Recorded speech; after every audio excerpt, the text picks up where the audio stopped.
Hello guys, in this video I am going to show you how to use the relight function, meaning that you can lighting options and fine-tune the brightness, hue and softness on your pictures on the AirBrush application.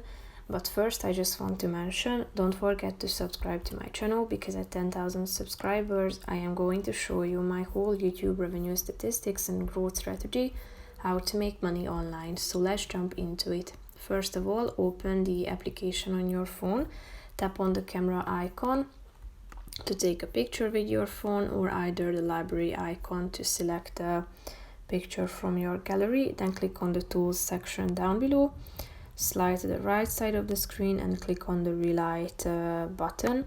Here you can pick lighting options. You have these preset filters that you can apply, and you can adjust them by the help of this scale in the middle of the screen. You can also select the hue by tapping on the button in the middle, and also the softness can be adjusted by the help of this scale. So after selecting and applying the right filter and adjusting it, click on the checkmark icon down below in the right side corner of the screen to save your changes. That's pretty much it for this video, guys. See you in the next one. Bye bye.